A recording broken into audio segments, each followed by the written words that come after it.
All right.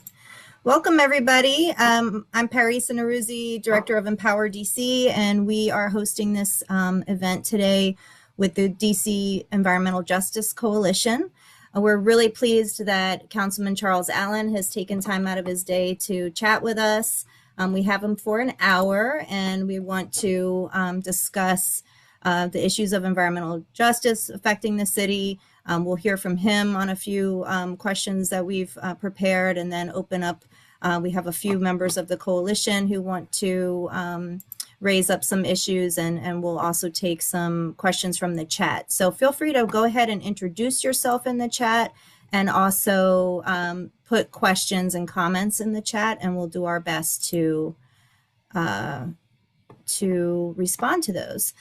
So I don't think Charles Allen needs much introduction, but let me start by saying that he has served as the councilman for Ward 6 since 2015. So over 10 years now, since January 2015. He currently serves as the chair of the Committee on Transportation and Environment. And prior to his election, some of us remember that he served on the staff of former Ward 6 Councilman Tommy Wells. And prior to that, he also has a history of working in healthcare policy as a policy director for the DC Primary Care Association.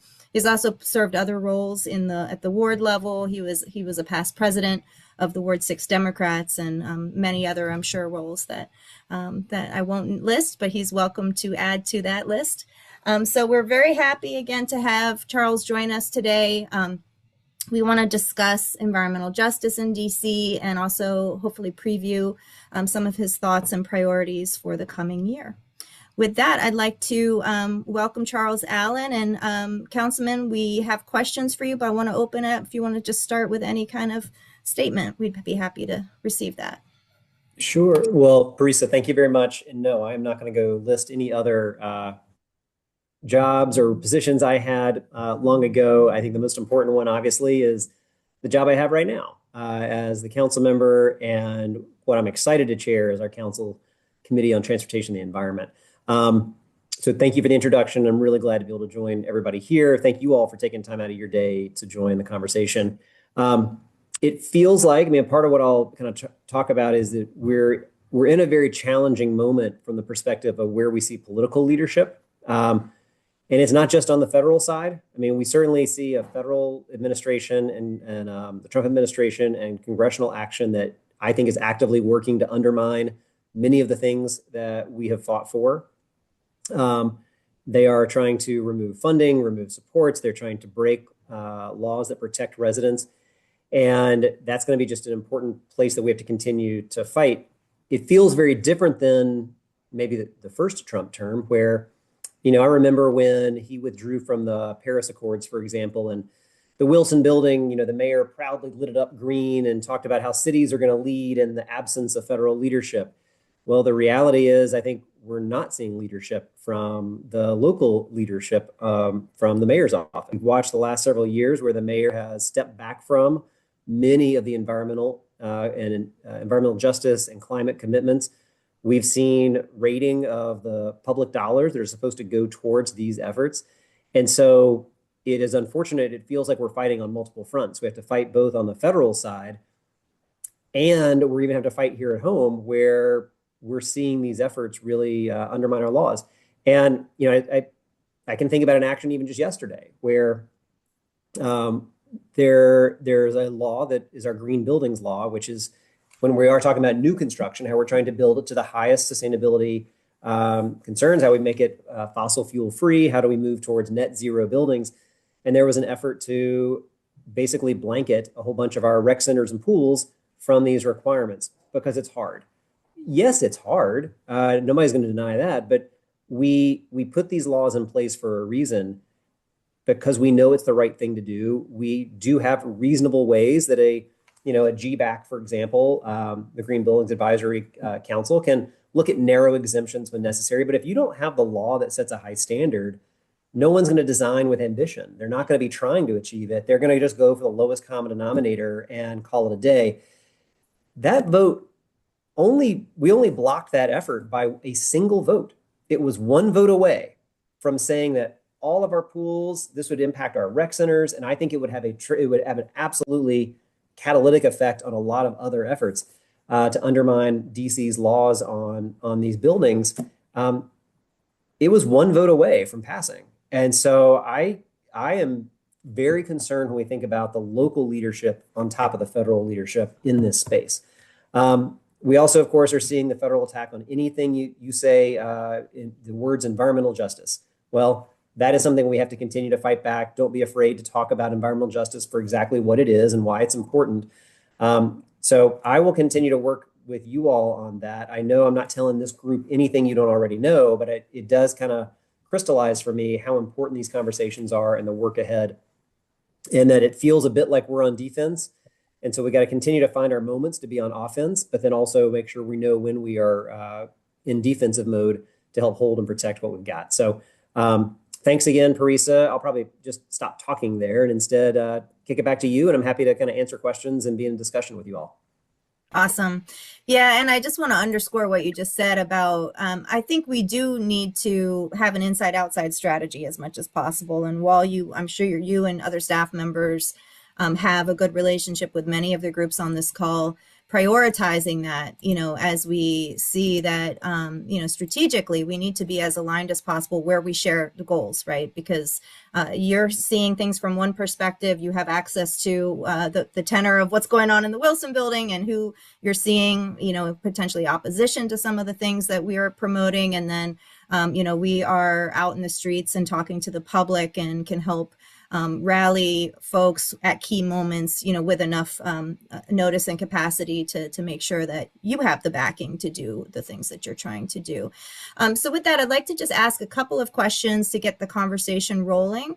Could you reflect a little bit on environmental justice in particular? I know you care about a range of environmental causes. Is there any reflection you'd like to share about what environmental justice in particular means to you, or what you as chair of the Transportation and Environment Committee are trying to do in terms of incorporating more of an environmental justice focus to that work?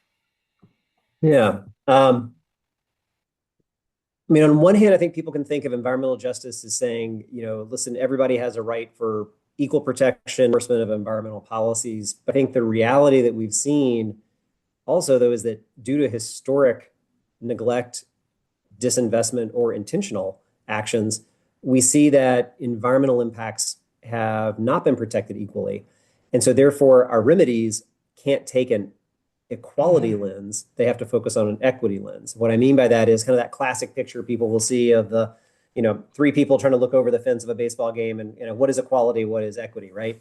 And so I think that environmental justice means intentional actions to recognize where harm has been done in an outsized way and to whom, and then take outsized action to remedy and repair that harm. We can think about that in communities, and I know we'll talk about that more in our conversation around where we try to focus environmental action. I also think there's some places where we have tried to have the city do better to try to help reduce the harm that they create in different ways. So for example, we have a building energy portfolio or performance standards. We call it BEPS. We love acronyms in this world. So BEPS is trying to think about what are some of the biggest carbon emitters in our city, which predominantly is our buildings, and in what ways can we try to raise the standards on buildings to help move them in the right direction. We definitely are having, big developers and property owners that push back on these efforts, but they're the right thing to do. And they'll usually cite, well, it costs us money. Yes, yeah, it does. Many of these investments, though, might have a little bit of a short-term, upfront cost associated, but the savings you get over time absolutely dwarf the upfront investment. And so we're trying to help push in that regard. When we think about our Green Buildings Act, trying to say that when the city does, for example, when it's a public building, what are the standards by which we want to build and move toward? When we think about our climate commitment acts, what laws we're passing. I also think about, something we just went through, a conversation around a new NFL stadium. Now, whether or not you think a new stadium needs to be built, the building is going to get built and the buildings around it are going to be constructed. And one of the big fights we had as on the shores of the Anacostia River, I had to fight hard to make sure that it was going to be designed and built to meet a LEED Platinum, a very high sustainable standard. And the commanders, for example, said, hey, listen, I promise, just trust us. We're going to do a good job. That's not good enough. Like, we have to write it into the law, right? And they fought hard on that, but that was part of what we fought, and were able to win protections there. When we think about, they wanted to, their first cut was they wanted to be able to just clear cut every heritage tree along the river's edge. And I was able to first get them to say, okay, no, we promise we're going to we'll do that. Well, promise not good enough, write it into the law, right? And then we were able to go get further protections around the rest of the site. I look at that as an area of Ward 7, part of the Anacostia River in our watershed. Like, that's a moment where if we don't do it right now, then we just perpetuate the legacies of the intentional divestment or the lack of putting the right investment in places where we need to do it. So there is both, I guess, when you kind of talk about environmental justice, I take two approaches. One is on repairing the harm. So having intentionality around repairing the harm that has taken place. And the other part of environmental justice in my mind is how do you also make sure the decisions you make today that we're all going to live with for decades are made those decisions are made better now to prevent the harm. So one is a repair phase, one is a prevention phase, but I think they have to go kind of hand in hand to really try to achieve environmental justice. Thanks. I really do appreciate the focus on the intentional repair. And of course, yes, the forward thinking, the long-term effects of the actions, very important as well. But I think from our experience, the intentional repair has not gotten enough action. And one of the things that you kind of referenced is that it's not enough to have a promise, right? It has to be legally enforceable. And enforcement is an issue in the district government. We have been, tracking different environmental laws, whether it's laws around noxious odor or illegal idling or dumping or air emissions permitting, and we're finding that enforcement is lacking. And so I just wanted to raise that issue and see what thoughts do you have about how we can change the culture within the district agencies to enhance accountability and enforcement and equitable enforcement, making sure that the communities most burdened, for instance, lower income communities getting the adequate amount of enforcement, not just wealthier communities getting responsiveness from agencies. Can you reflect on that issue a little bit? Yeah, it's so as the legislative branch, this is where we have two different hats on. So obviously one part is we're passing the laws, creating what I think are the legal tools that can help both guarantee the action or compel the action we want, but also to help have oversight of an agency to do the job that they are supposed to do, which is an executive function. And in particular, you have an executive branch, be it federal or local, that does not seem to have the same level of interest in making sure that we can achieve what we want or to live up to those laws. You've got to have good oversight. And so part of what I think my job at the council to do is try to help hold agencies accountable, make sure they're doing their enforcement.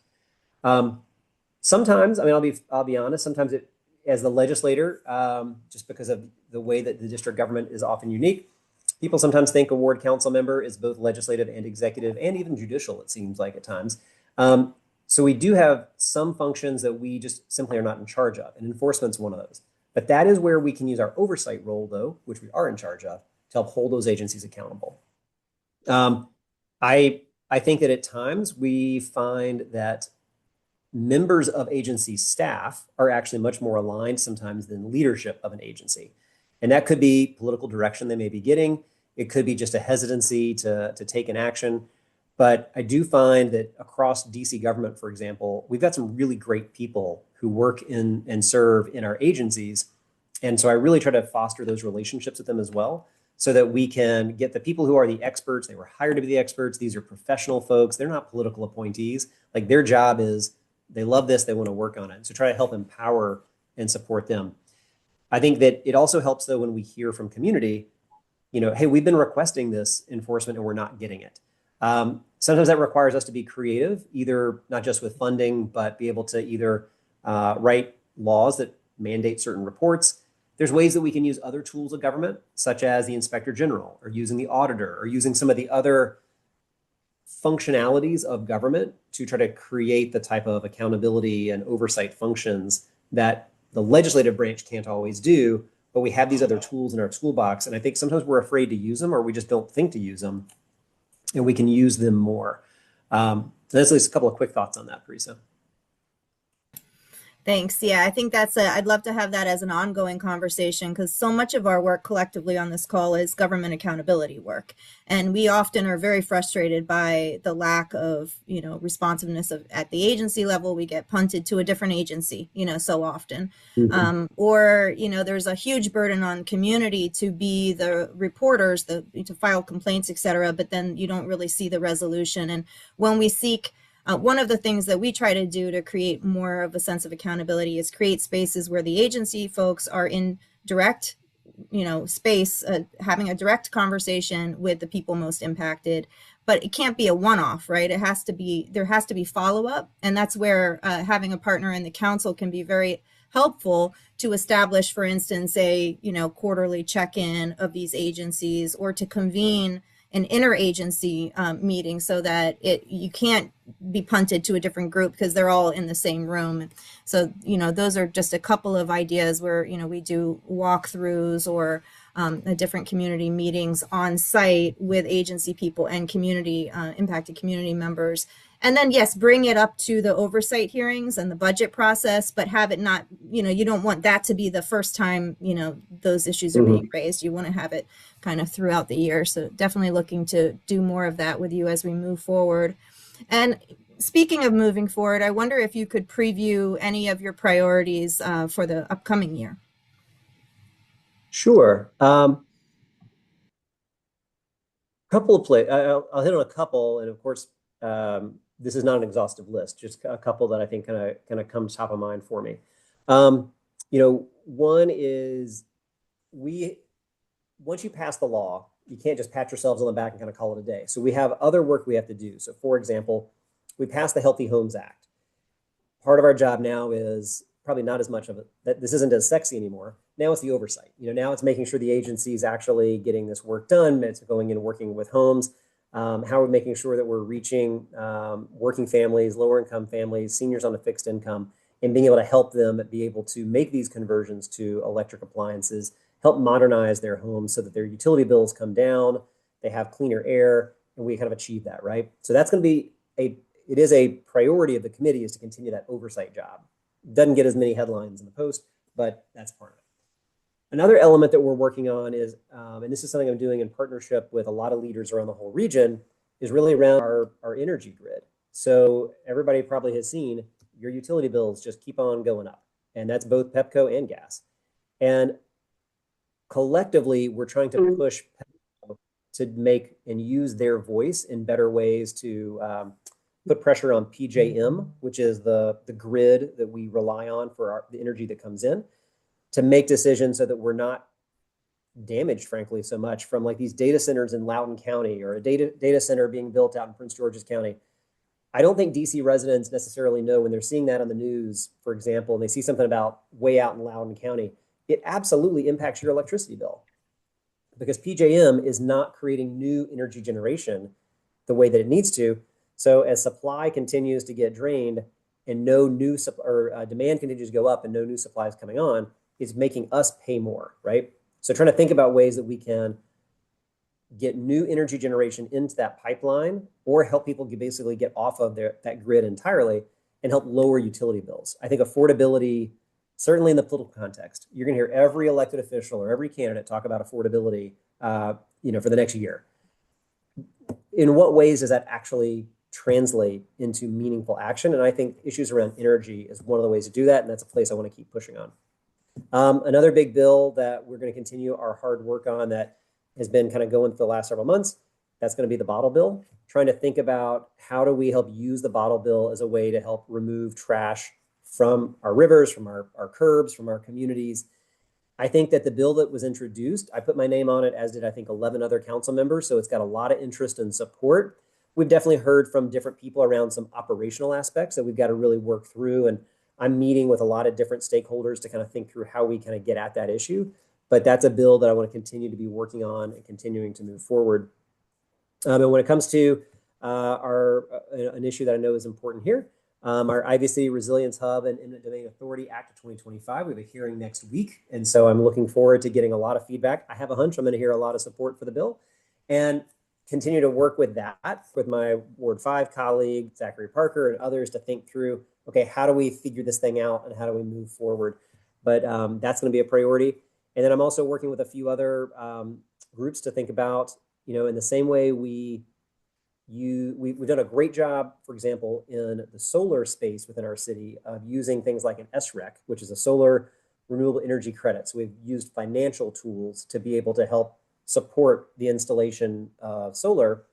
How can we think about how do we use that to essentially phase out things like fossil fuels and gas by using different kind of some ideas of like a clean heat credit. There's other ways to think about how to get this, but there's some really interesting ideas I'm excited to work on that can kind of borrow some of the models that we've used to create success in other places and see if we can make some progress there. So not an exhaustive list. Right. Thank you for that, Councilman. And yes, I do want to thank you for the hearing date. If folks are interested, please check out the hearing on December 11th for the Ivy City Climate Resilience Hub legislation, which is to do intentional repair, right? So to remove a longstanding polluter in the neighborhood, the National Engineering Products, which is operating without sufficient permits, should not be there per current zoning, et cetera, emitting carcinogens into the environment, to take it by eminent domain, to authorize the city to do that and actually use the site to create a Ward 5 resilience hub. So it's both removing a longstanding polluter and creating a future resource to the community that would be very exciting. I'm going to start calling on a few folks that submitted some questions to me from EJ Coalition, and then we'll go to the questions in the chat. So please continue to add questions to the chat. Before I get to that, just one final question from me. I know you Ward 6 has, or historically had, I think it's still the same, has the largest number of public housing units.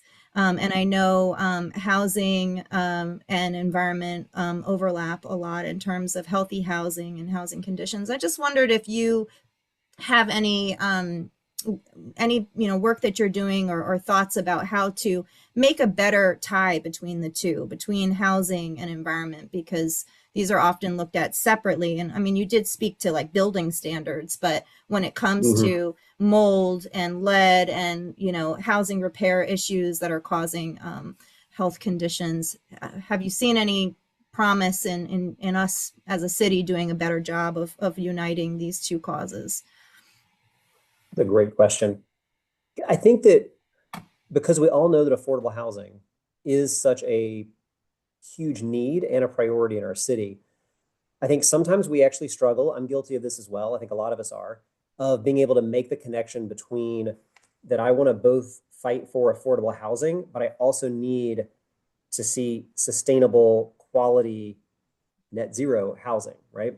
I remember when I joined neighbors and advocates over Potomac Gardens a couple of years ago, and we were talking about healthy homes in that context. But one of the things that we found in our public housing facilities are that because the infrastructure of those buildings and a lot of the housing is so old and so antiquated, it's often fossil fuel driven, but it's also it's really ineffective and bad. People will have the heat cranked all the way up. They'll have their windows open because they can't regulate and balance the heating and the cooling to have comfortable, dignified housing. Or the systems are just so bad, they're constantly breaking down, right? So from a public housing perspective, we are spending, the global we, a huge amount of money on utility costs. I've seen reports that sometimes the utility costs alone for public housing is 2 to 3 times as much as non-public housing. What that means is every dollar that we're essentially wasting on having, paying utility bills that are way too high, they're inefficient, that's a dollar I don't have to reinvest back into improved housing conditions, safe housing conditions. And so I think we're being wasteful because we're not being smart about what to do. Then on top of that, I think that we need to figure out how do we talk about these things in a way that link affordable housing and maintaining and sustaining affordability with those energy costs.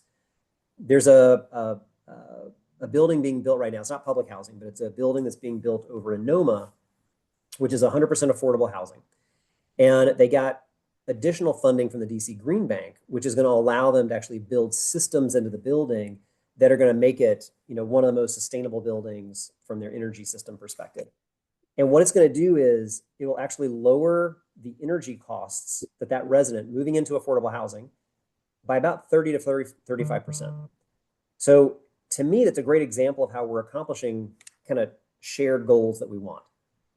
Both creating affordable housing so I can cap the amount of money people have to spend on the housing themselves.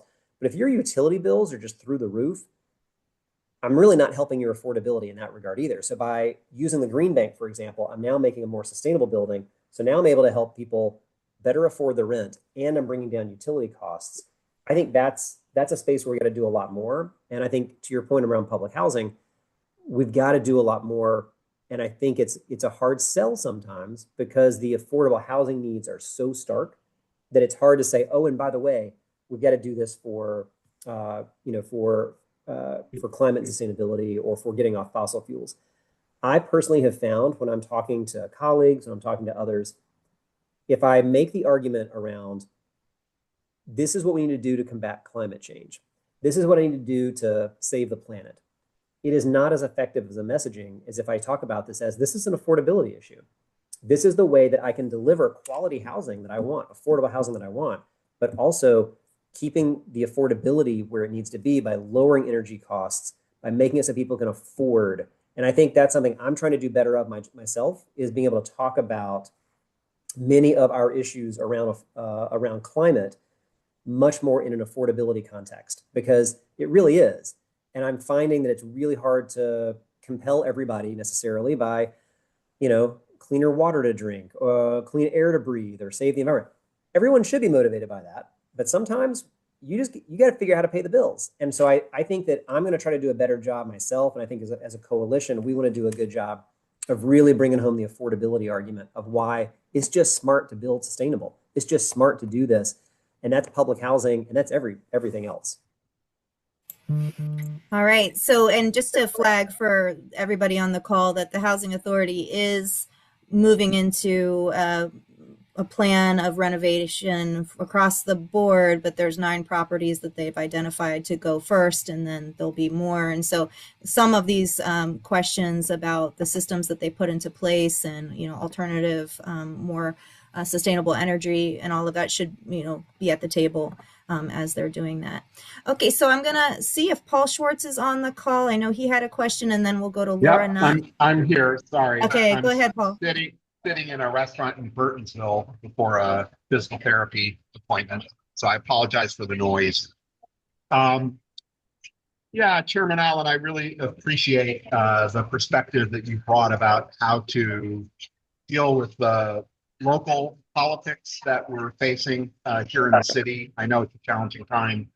I wanted to talk just a little bit and ask 2 questions to you about lead and water. I know, walking into this calendar year, the second year of the legislative session, it was a priority to move a bill, and then we ran into several roadblocks, including the mayor guaranteeing a veto of the bill, and the bill was put to the side. I take with a real direction the notes you've made about the need to think about affordability and the need to think about environmental repair and justice still.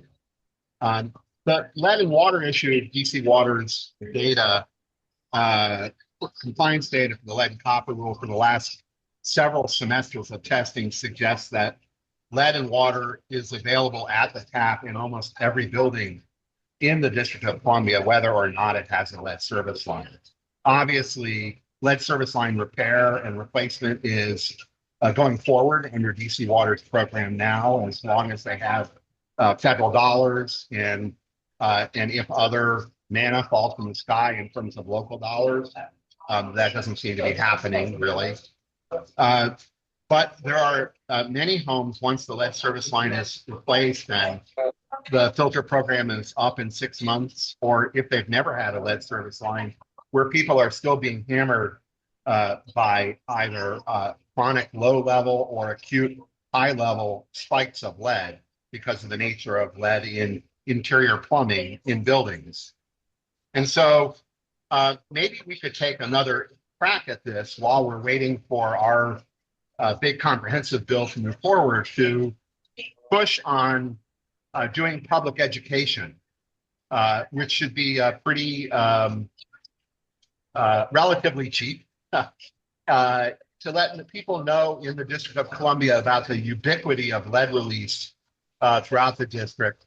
And another message, which is to educate people on the need for folks to filter their water with a duly certified point of use filter.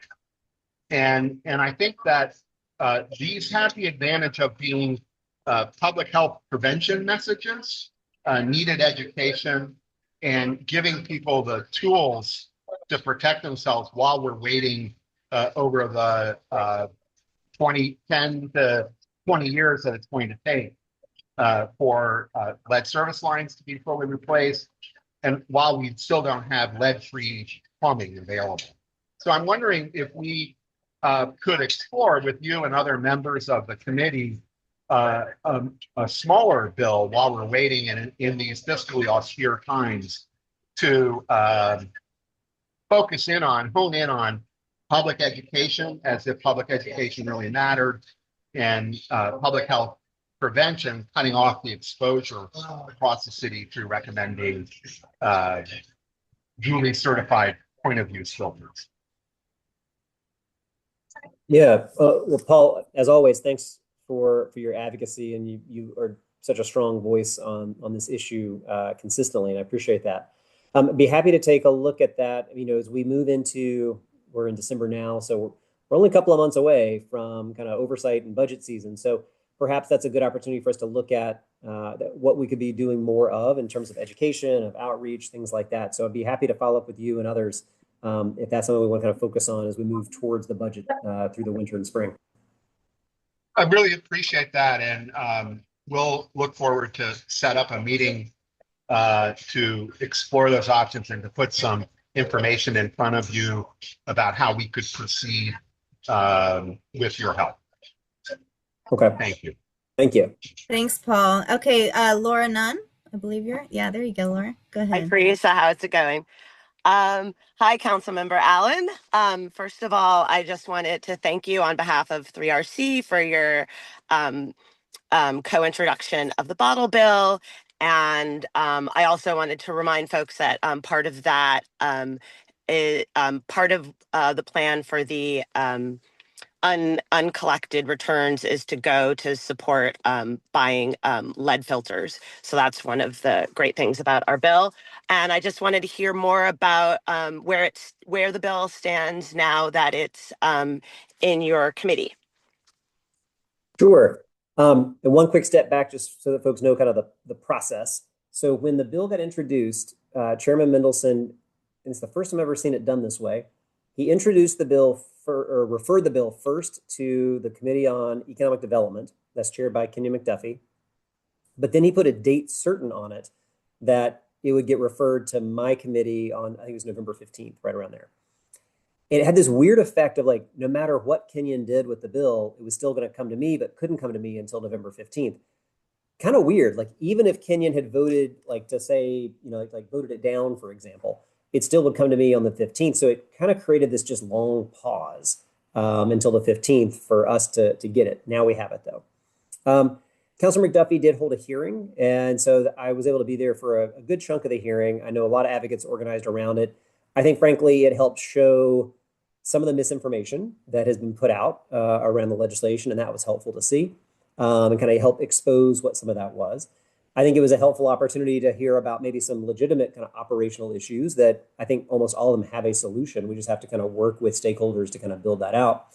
And so what my team is trying to do is I've been trying to sit down with, for example, the corner stores that were upset about it. Okay, let me hear what your concerns are. Help me understand where you think the problems are, and then kind of both debunk a little bit of where misconceptions were, but as local businesses, let me hear them out. We heard from some of our brewers, for example, said, okay, let me hear you out. Like, what are the concerns you have? What are the issues that you have? I've been trying to meet with various stakeholders to kind of hear what their issues are, some of which are, frankly, symptoms of misinformation. And then some of them are, okay, that might be a legitimate operational issue. So we're trying to diagnose each one of those, come up with a solution for each one of those. And then my goal is we will have another hearing. And what it may be is that we actually don't, because I know the advocates had to organize a lot for it. It may not be a hearing where we just say, let's go sit with 200 more witnesses all over again. It might be where we actually invite panels. And so I pull together a panel of some of our environmental or 3RC coalition. Then I pull together a panel of some of the brewers or the local stores, kind of work through each of those issues. We haven't made a final decision on it, but there will be one more hearing so that we can kind of tease out each of those issues. My goal would be that by the time we have that hearing, I also have a solution to offer to each one of those issues that we're hearing about, so that the conversation isn't just a rinse and repeat of the one we already had, but is focused on what those solutions could look like and if they're viable. But when I talk to my colleagues, I think there still is support for this bill. I think there are some folks who, when I talk to some colleagues, they're saying, well, I'm a little concerned about this element or a little concerned about that element of the bill. But again, I don't think any of them don't have a solution that we can find for it. So I don't have a specific timeline, I guess, is the short version of this, but it's absolutely a priority and something that we're in process on. Thank you. Thanks, Laura. Okay, great. So we have Dr. Janet Phoenix, followed by Glenn from Young, Gifted, and Green, and then we're going to go to the chat. Let's see, is Dr. Phoenix on the call? Okay, how about Glenn? Is Glenn on the call? Yes.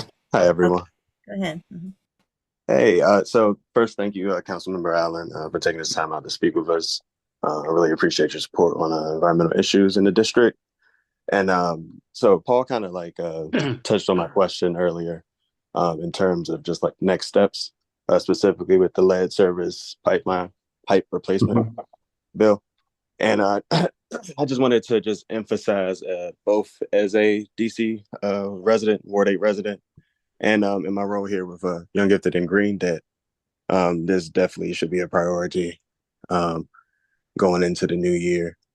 So I live in a home, for example, with my elderly dad, and it's suspected that there might be lead pipes in my home. And I'm sure that this is a reality that a lot of my neighbors face. And part of that, and I do agree with Paul when he had mentioned the public education portion of it. I think that's very vital going forward. So I know that there's a lot of obstacles in terms of next steps with the bill, but definitely at least let people know that this is an issue, and more efforts towards that front will be important.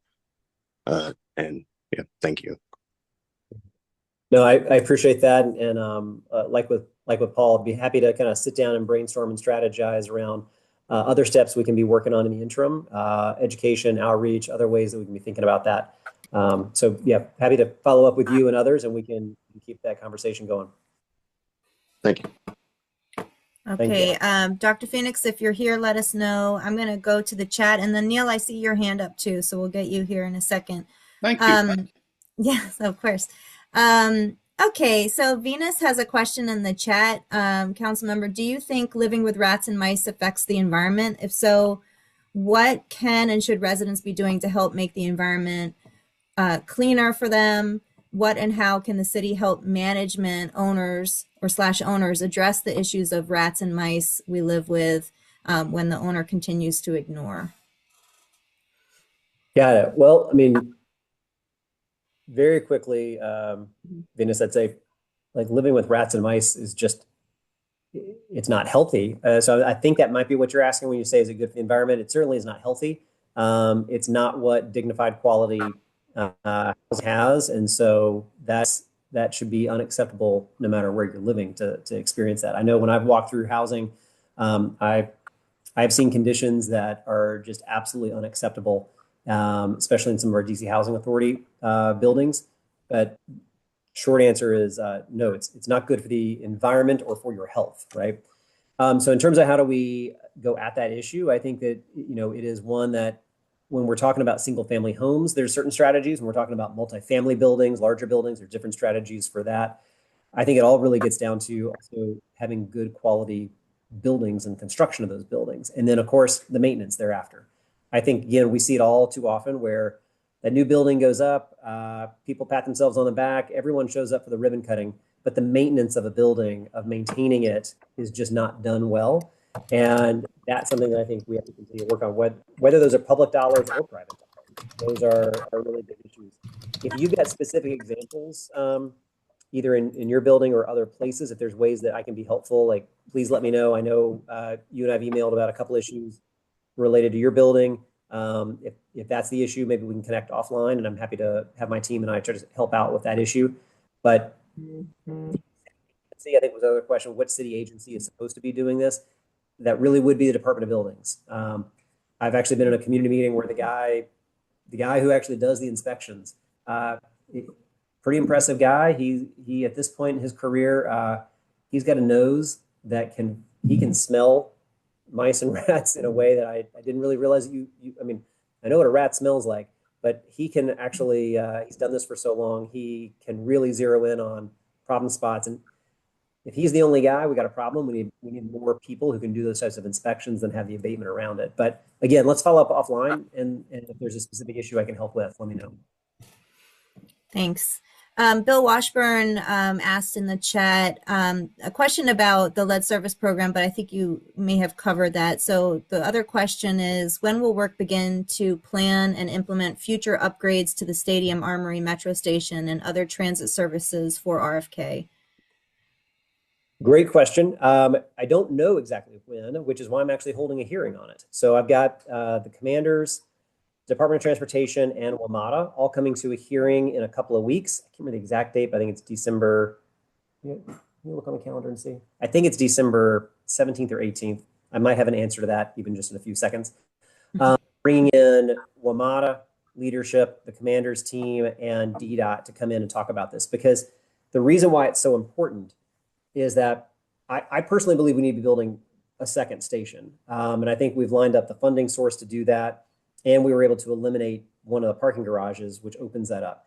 If we could build a new metro station along Benning, right at Oklahoma and Benning, I think that would actually be fantastic for the community to have an additional metro station there. It'll also better serve the transit for whatever stadium needs, or even just that neighborhood needs. And if they don't start the planning now for it, though, because listen, the commanders, they are going to build a stadium. That's what they're going to be laser focused on, is building a stadium. And they're going to make every decision about, how do I build a stadium? If I don't have on the front end the conversation and the planning of, this is where the bus stop's going to go, and this is where the metro is going to go, and here's where the new station or the renovations are going to go, and if I don't have that synced up timing wise, it won't work the way it needs to. Throughout this process, I have been very frustrated that we have not seen the type of urgency around transit and metro from the mayor's team. The commanders, to their credit, have actually understood how important metro is going to be to the success of a stadium site. But now I need to see the proof in the pudding and actually show me how you're going to do this. So that hearing is coming up on the 17th at 10:30. It's going to be a roundtable. So it's not going to be a public hearing where hundreds of people come in. It's going to be one where we focus on, I'm going to have A&C commissioners that are invited, and then the commanders, WMATA, and DDOT. So sometimes we'll have big open public hearings. Sometimes these are going to be roundtables where we have invited panels, but that's coming up, and it's going to be a priority for me that I will continue to push on. But I really appreciate that. And the more that you could help lift that up too, and keep telling people, this thing has to be a transit first stadium. If we just build parking garages and parking lots, this is a massive failure. Yeah, I want to add Quinn's question to that. Their question is the current plans for RFK Stadium include minimal requirements for affordable housing in the surrounding area and weak enforcement. What steps are being taken to ensure housing affordability as the stadium project moves forward? Um, I'm not going to have full answers at the top of my head, so I might need to get back to you on that. My recollection was that 30% of the new housing created is affordable.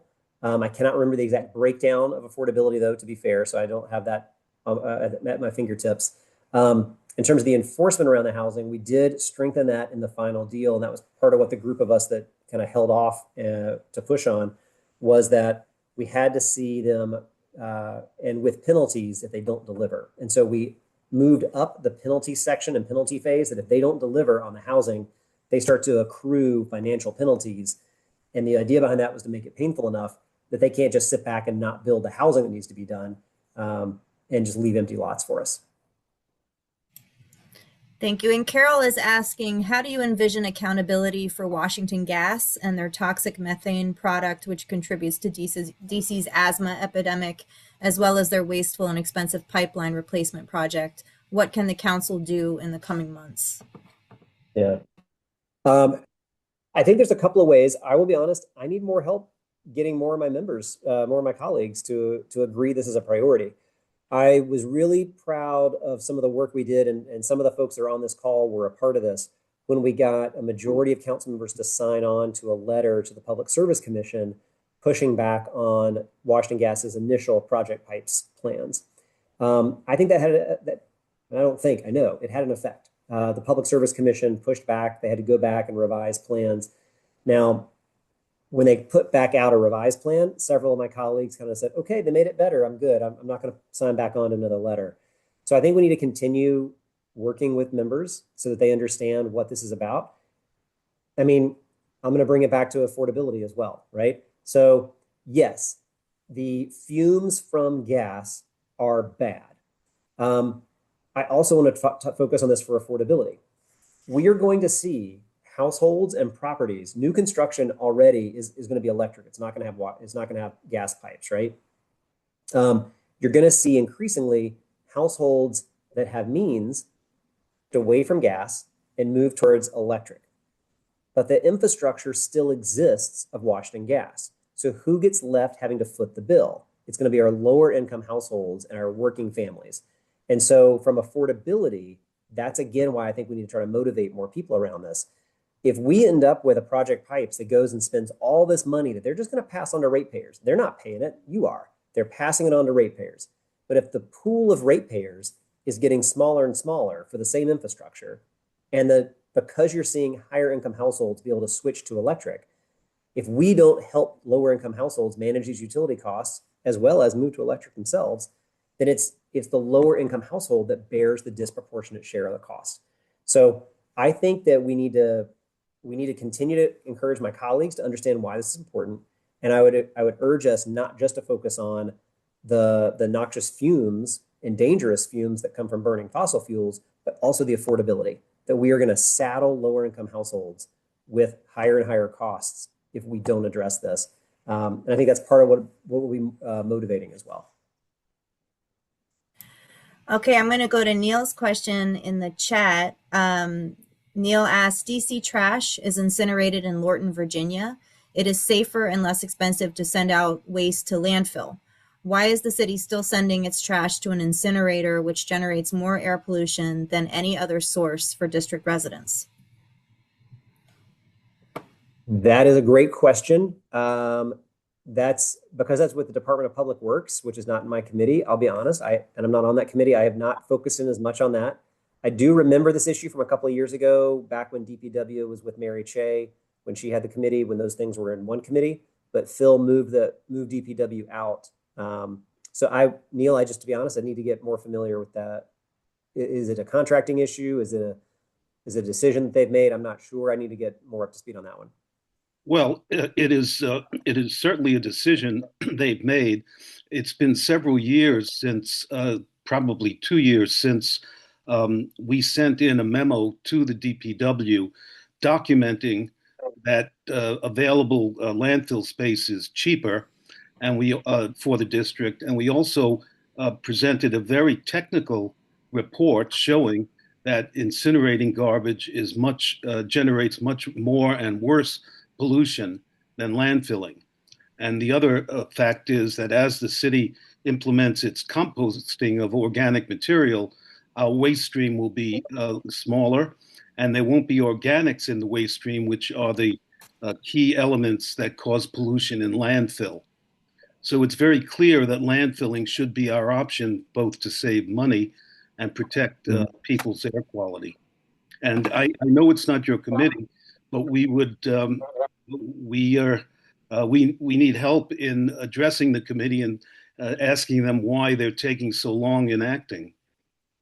Yeah, I will learn more about it. And as a proud composter in my household, I hear you.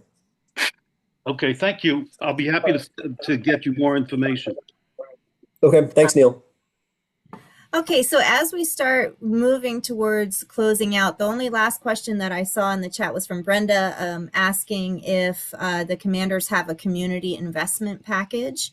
So I want to put that out there. And I also wondered, Councilman, if we could talk a little bit more about how to uplift health in the environmental context, because all of you've spoken a lot about the economic considerations, and of course the health is part of the economic considerations because it does create costly burdens if people are needing a lot of medical care and can't hold regular employment and all of that. But we haven't been able to get the Department of Health to work very actively or collaboratively when it comes to the environmental effects. And I just want to plug briefly, like we recently did a health survey of Ivy City residents.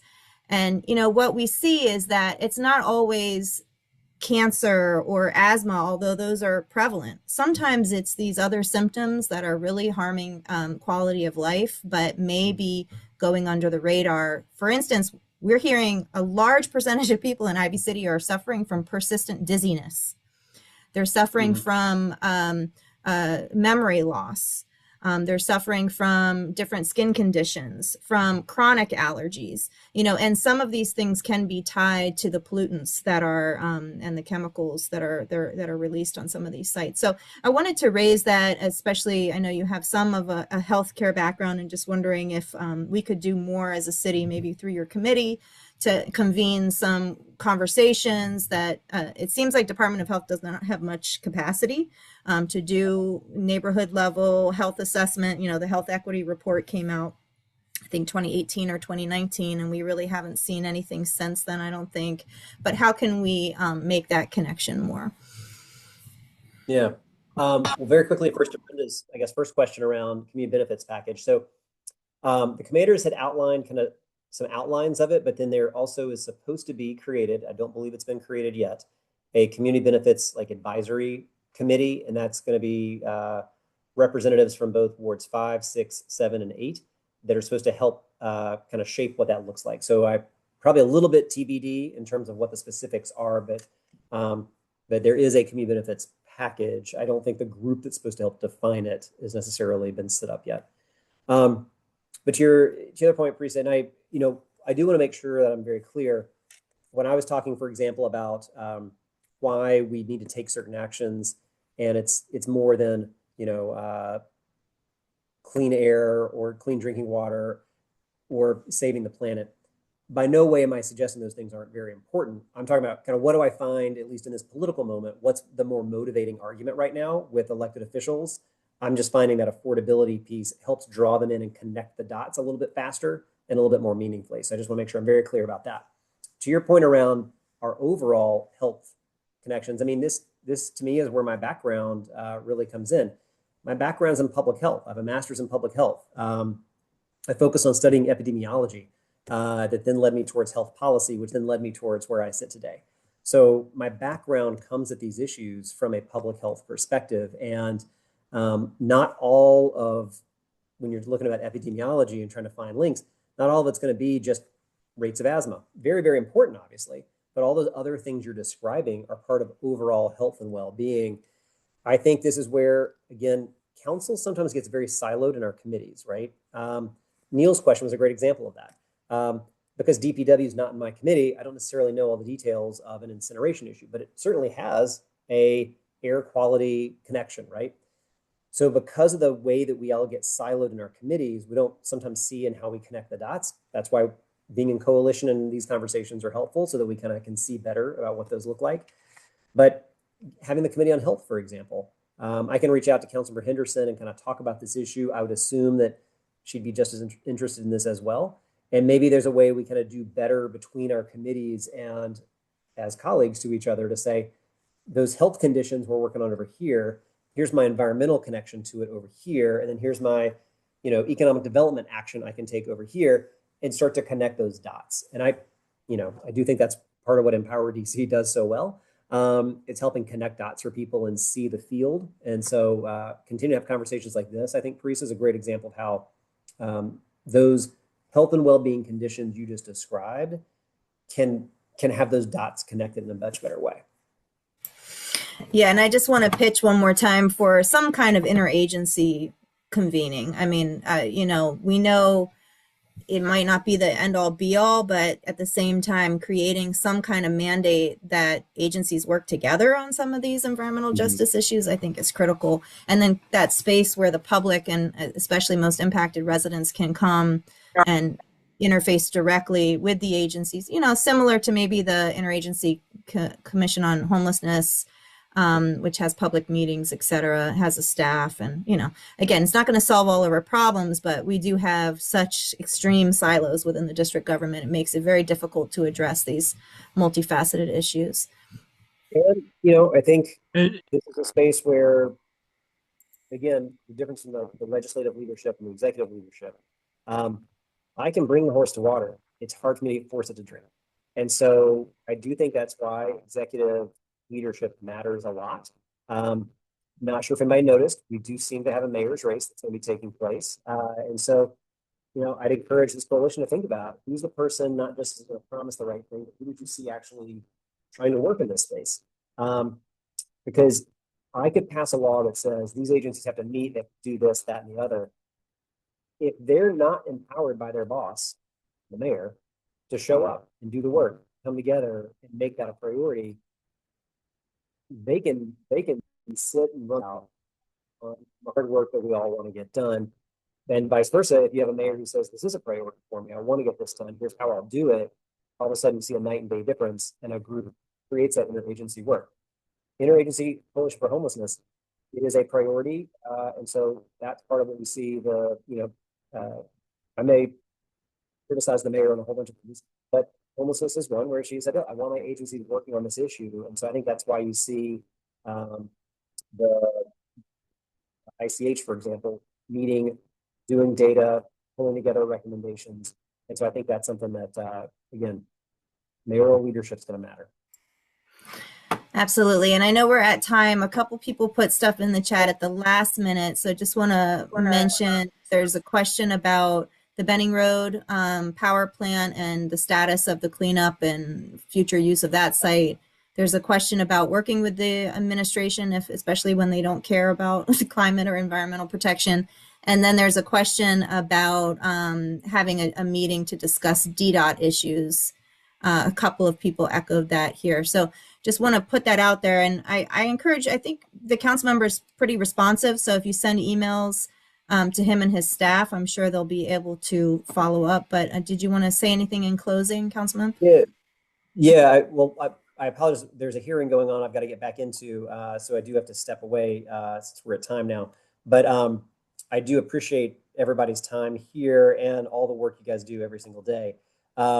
Yeah, I saw the note in the chat, Mark. If you want to reach out to me, Mark, separately, I'm happy to get back to you with the questions you were asking about the power plant and try to help with that. Can you give me your email? Can you give me your email address right now? Sure. It's first initial, so it's callen@dccouncil.gov. And yes, if people wanted to focus on a DDOT conversation, I'm happy to do that as well. And Parisa, maybe work with you and others if that's of issue. Happy to do that as well. But most importantly, I really appreciate everybody's time. Really want to thank everybody for taking the time out here, and look forward to working with you. And for folks that I'll see in a few days at the hearing, look forward to seeing you all there too. Looking forward to that. Thanks again for your time. Let's do this again sometime. Thanks everybody for joining. We'll talk to you soon. Everyone. Take care. Thank you. Thank you. Thank you.